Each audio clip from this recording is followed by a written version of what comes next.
We are here today to honor September 30th, which is Truth and Reconciliation Day. And I have a very special guest, Cora. I'm so glad I met you.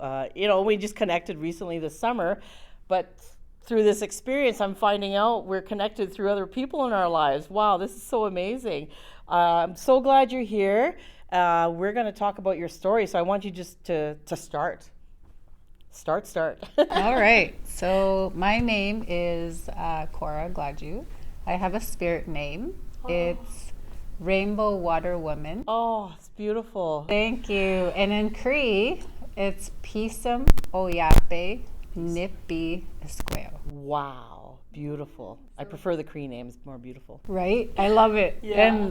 And I just feel like, it's me. Mm-hmm. And I feel like I'm more embraced in it more than I've ever have in the past. Wow. Because even my skirt, it's a rainbow, which is like, wow, I love it.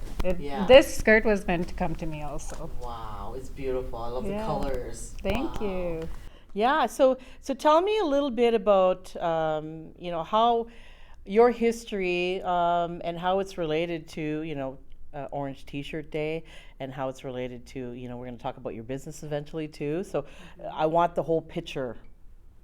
Okay, so my dad is a residential school survivor. Okay. He attended the Wabasca mission Oh, many years ago. I think he was 6, yeah. he said he was. Mm-hmm. But my dad also shared some stories with me. He hasn't shared much because he doesn't want to talk about his experience. Yeah, I get it. And I get it, right?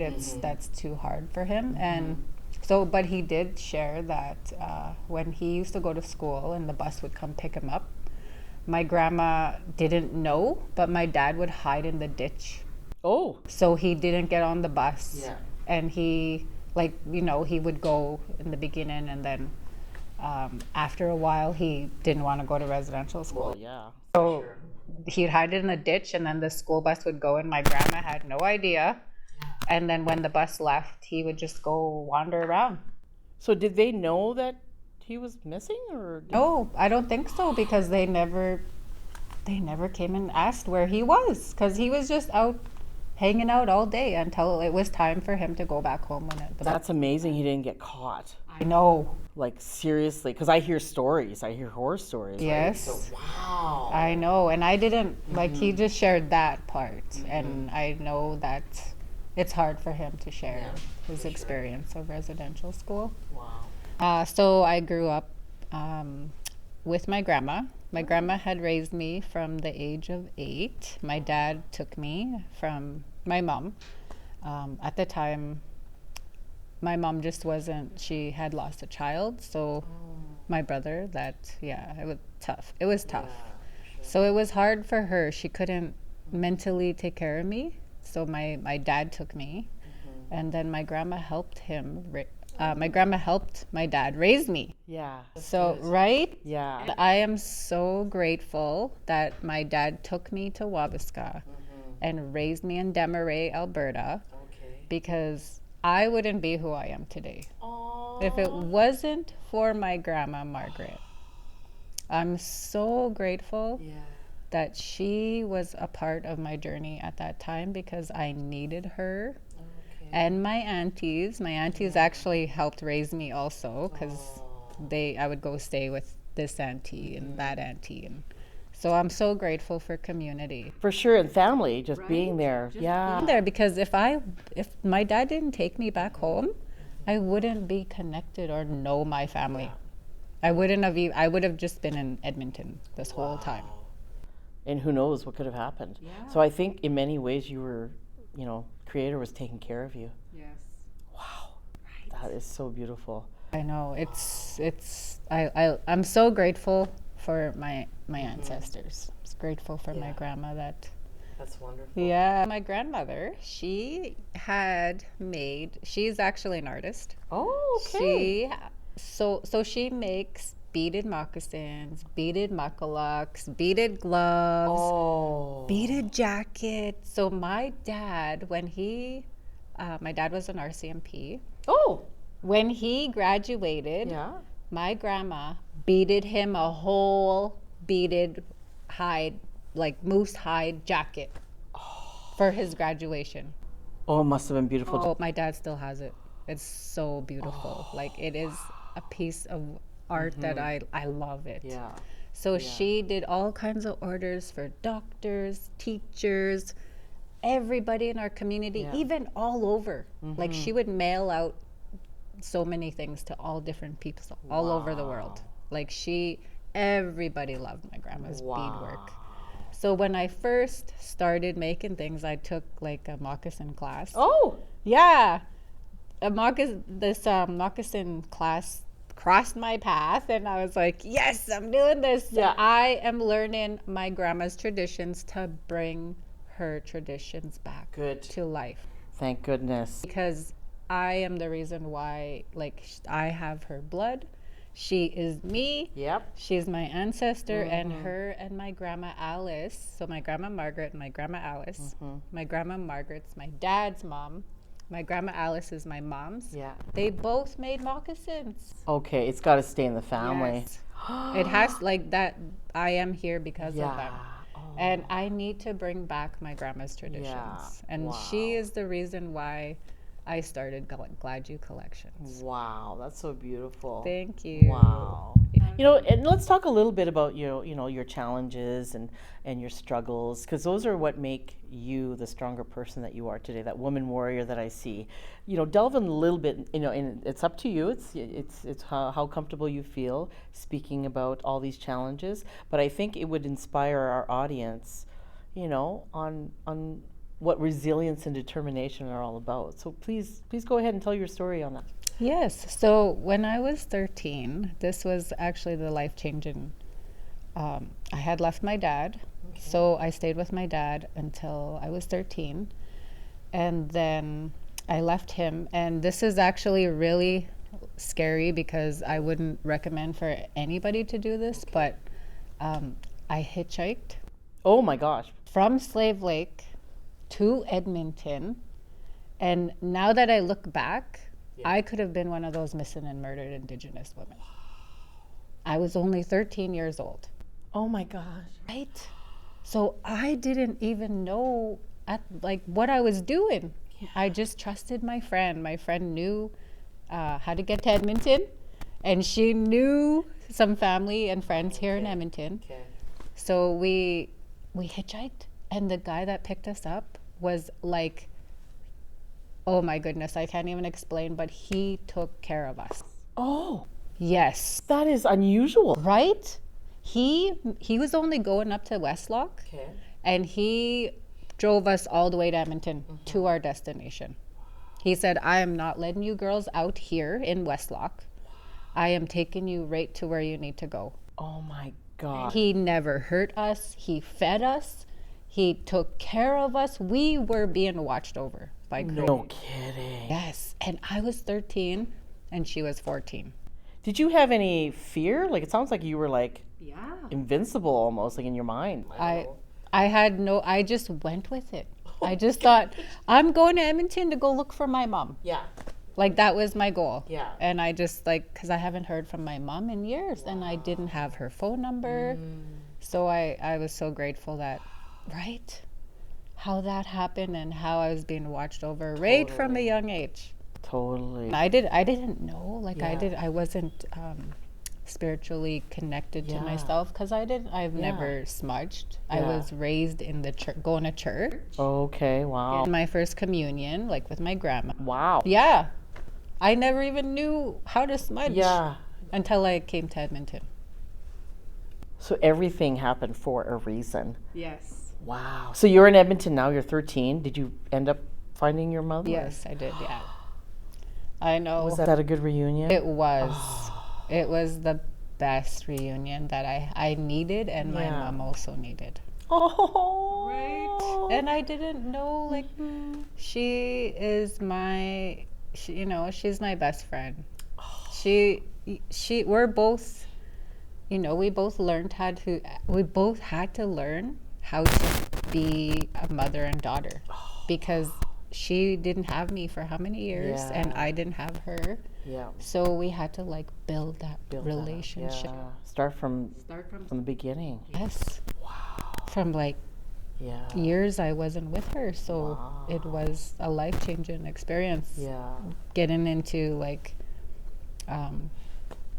trying to get like connected with her and her life, and Yeah. not knowing like, oh my god, what are we gonna do now, Mom? Yeah, for Like, sure. I'm here, I don't know what to do. Yeah. She enrolled me in school Okay. at Ben Cathro. Oh, wow. She was going to the adult Ben Cathro. Okay. Oh, nice. We were in the same school. That is so awesome. I love, like, that was the best. to have those supports right away. Yes. Wow. And then she had to learn to, like, oh my God, I have a 13-year-old. Yeah.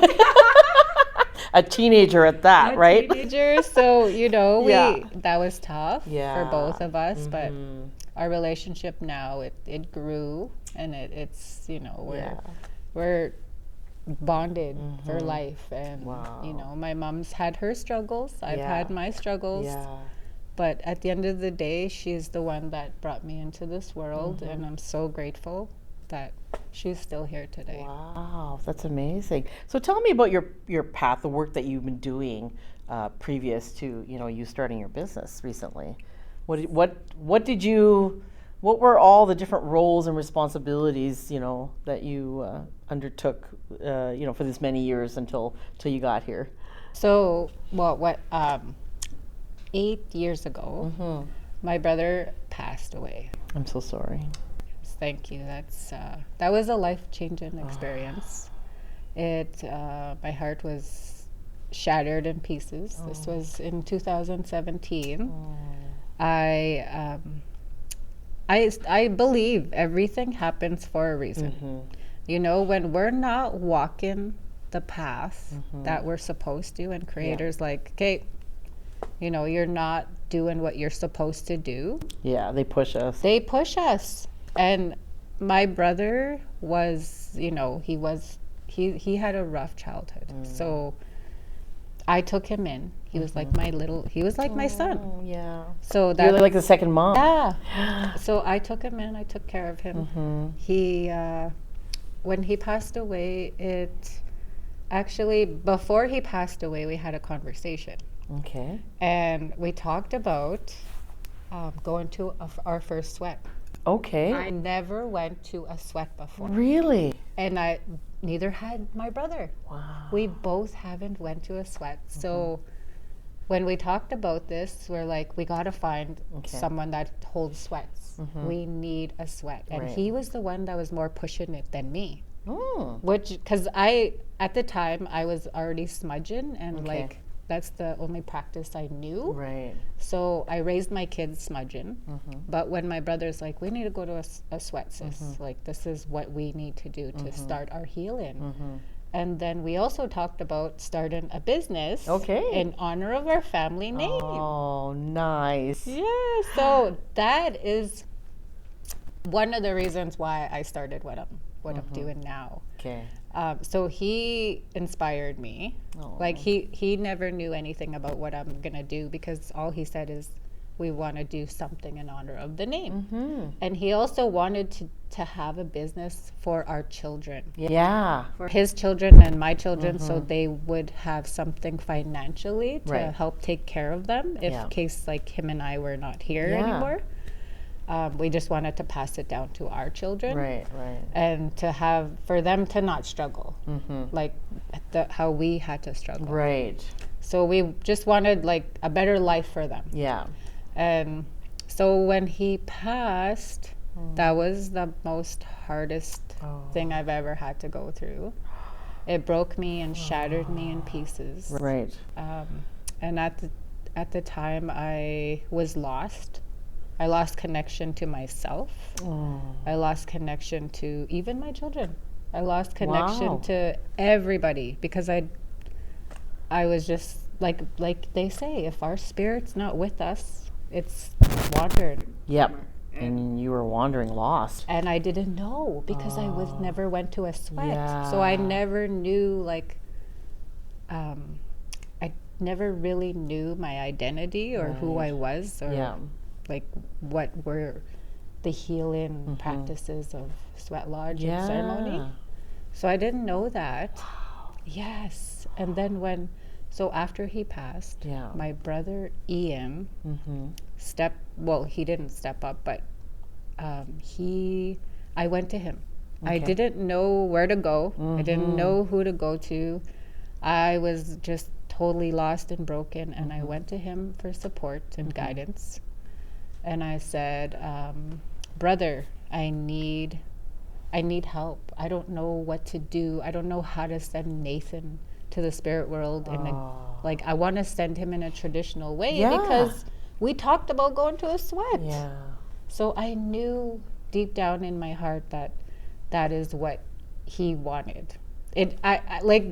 We never actually went to a sweat, but I knew just by us talking about it, that was my way to connect with him. Yeah. Right?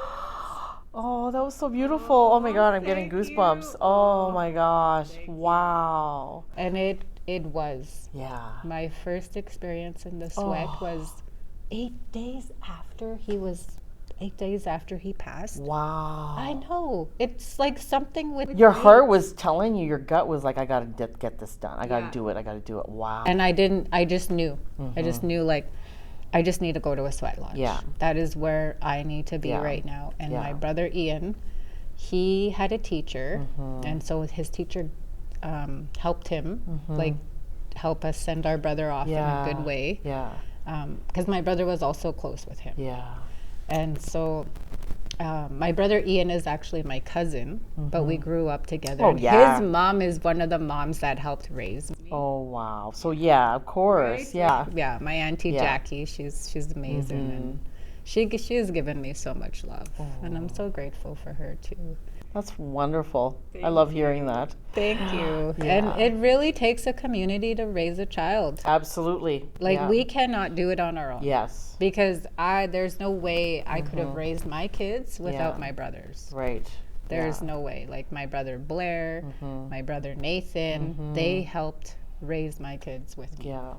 So I'm so grateful for family. Yeah, absolutely. And I'm so glad to hear that you've finally gotten back into doing ceremony and you know, carrying on your family's legacy through the name and just wanting to change you know, the future of your children. What a beautiful thing.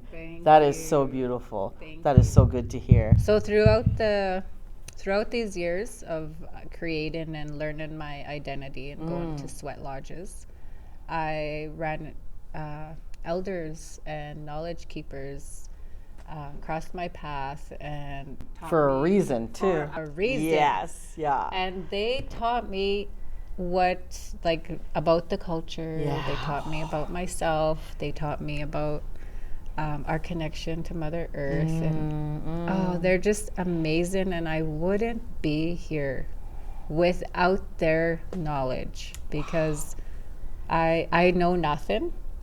I know nothing. But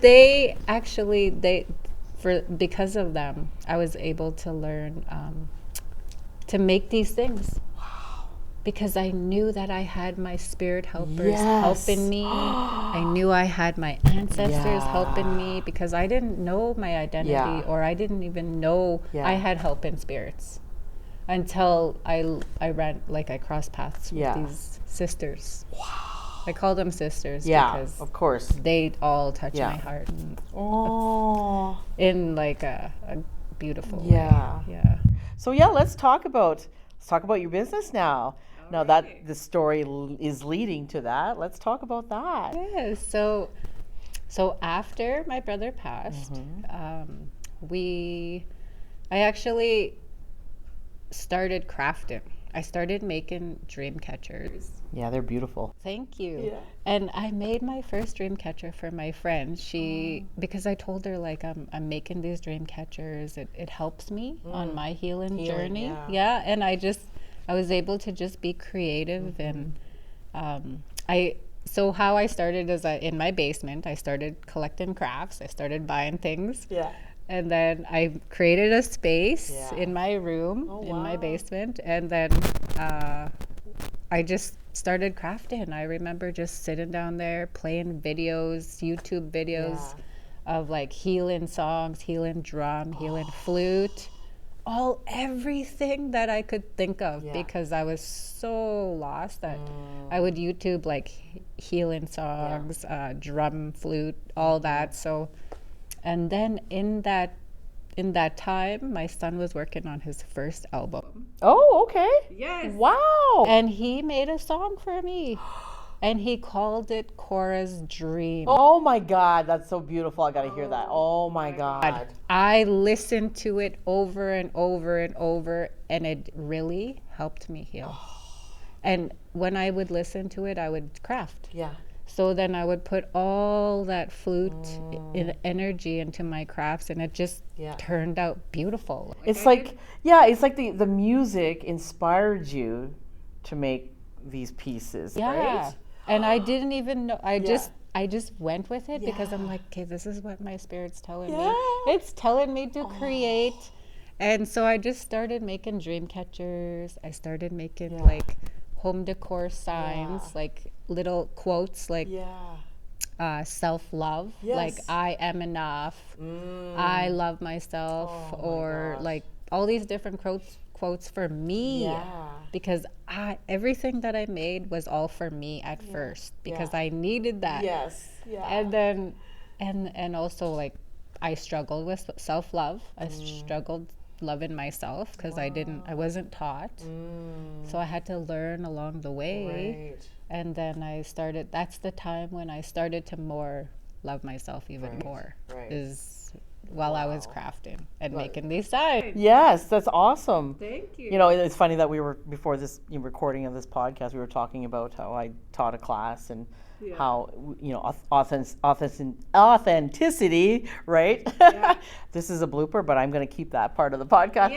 So it's really about, and that it delves deep into, you know, your self-confidence and self-love, because it's like, oh my God, we are so critical of ourselves, right? Even with my event last week, the first thing I did when I got home was like, oh, what did I do wrong? That was the first thing I thought of, and I'm like, I gotta get out of my head, right? And just even as a mother, you know, even as a caregiver to my senior mother and the children that I care for, and anybody I encounter, even I'm so critical of myself. So I get that whole self-love thing. It's a journey. It is. For sure. It is, you know? And it all depends on us. Yes. Because like over the years, I've been like a roller coaster of like emotions, and not loving myself, to loving myself, to not loving. So it was like roller coaster, and it wasn't like smooth at all. But it brought me to like where I want to create and help our people. Right, because we need that. We need the support. We need the quotes. We need the guidance, because we weren't. Some of us were not taught these things. Like my mom didn't know how to teach me, because she had to learn how also. She had to survive. So like I can't even imagine being, you know, losing a child and then trying to function with life and trying to go forward with life and trying to raise kids. Like that itself is a lot. So I'm grateful that my grandma took me and raised me. And my dad. Wow, that's beautiful. Thank you. So now, you know, as we know, you've already started. I've seen you. Everything happened for a reason. Again, like seeing you at the market, right, and then having you at my event. And so, you know, I'm glad that we're connected now. And I'm looking forward to seeing how Gladue Collections is going to grow. And I hope I can help in some ways, right? Because I love your story. I love you as a person. You're amazing. It's so funny how, you know, like I said, we were connected through your family in different parts of my life. And to know that, oh my gosh, you know, my son got a picture with your son, like many years ago when he was a baby. He's 18, right? So it must have been like, he must have been two years old. So 16 years ago. Oh, wow. Yeah. Wow. It's crazy. I will show you that picture. But it's maybe the creator, the universe is this is our time now. Yeah. You know, I obviously am glad to have you in my life because I always love to be part of that Indigenous community with supports, you know, and I hope I can help you as an entrepreneur in some way. And through this podcast, we are just creating that awareness, right? And, you know, I want to thank you for being here. But before we go, I want to ask you a very important question. That is, what matters to you the most? Reclaiming our identity. Yes. Because colonizers came in and took it away from us, took our language, took our identity, and we need to bring that back. Yeah. So through my home decor, I actually have some signs that are in Cree. Oh, nice. I am actually working on some pillows to put Cree words and self-love. Yes. Oh, good. So yes, so there are some things that I'm working on that is gonna come out. So nobody knows about Glad You Collections yet. Oh, Yeah. did we just announce it by accident? Oh no, that's okay. That's okay. Well, it is in the process of launching. Yeah. It hasn't launched yet. Yeah. That's why I'm kind of keeping it on the down low because I'm in a program that is teaching me how to start a business. Oh my goodness. So I am kind of still on the down low. Yeah. Only my family and friends know that I make things, and you. Well, thank you. I'm honored. Yes, you're welcome. And now our audience will know, and I'm grateful for that. So if it's coming. I'm so excited. excited too. I can't wait to see. And you know, you're going to be making my girl's ribbon skirt, and I can't wait to see the final product. So yay! I'm so excited. This is so awesome. So thank you, Cora, for sharing your story. And I appreciate you. I appreciate you. Thank you so much. Thank you for having me. Absolutely. This has been you. wonderful. I wouldn't be here if it wasn't for you. Oh, you're so sweet. Oh, thank you so Hi. much. Hi. Ganun ang skomten. Thank you.